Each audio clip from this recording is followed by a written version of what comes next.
nothing comes clean and simple in statistics. So you have to splice the data and you have to play with it in order to make it fit what you're trying to do.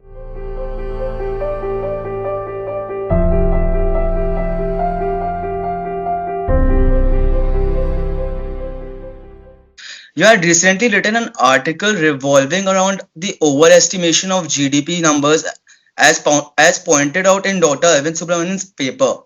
A couple of months back, there were also speculations regarding the manipulation of employment figures and fiddling of government in CSO's working.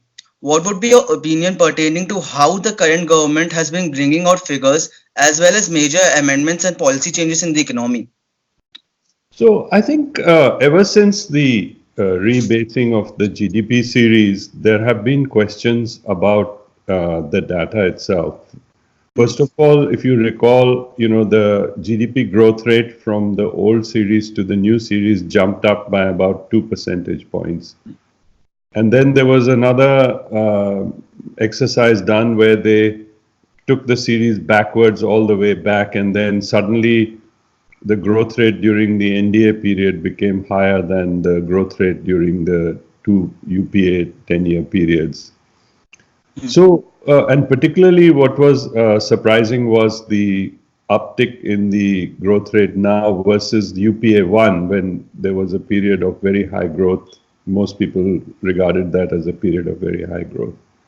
So there have been lots of questions about this new rebasing and new methodology. The methodology itself is probably bringing it to better, global standards. Also, there's new company information data. But the problem is that, in all these things, if you've done statistical work, you'll realize that nothing comes clean and simple in statistics. So you have to splice the data and you have to play with it in order to make it fit what you're trying to do.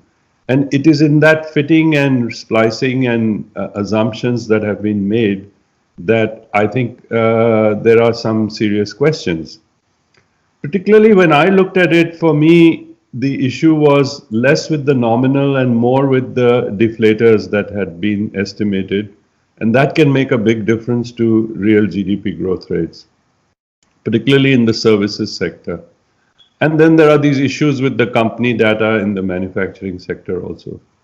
Now, all this is pretty well known. And, if you look at what business people are looking at, they are really not focusing on the GDP series. They are looking at a whole range of 17, 18 indicators. Now, what Arvind did was he took all this data and ran some cross-country regressions as well as within-country regressions and put a point estimate of around 2.5% overestimation for this period 2011-12 to 2016-17. And I think people have attacked him for that, and he's again defended himself in a new paper that was presented at NCAR recently. That said, my sense is that it is not easy using cross-country regressions to estimate how much growth rate has been overestimated. His estimate of 2.5% overestimation is probably a little on the high side. But there are still remaining doubts about whether India is actually growing at 7+% as it was, reported in the last 5-6 years. And this controversy will continue unless we are able to fully disentangle what the CSO has done and how it has done it. And perhaps it's best to set up a committee to look into it, independent committee, or a CSO should make available all its information and researchers can go at it and decide how to do. So there is some overestimation, I feel. Maybe not as much as what Arvind Subramanian thinks it is.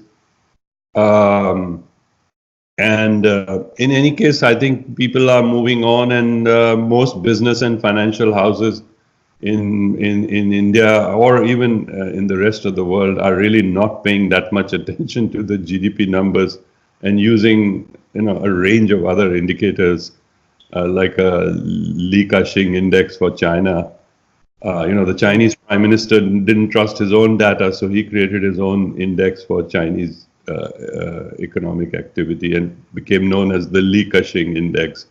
So perhaps we need a Li Ka-shing index for India.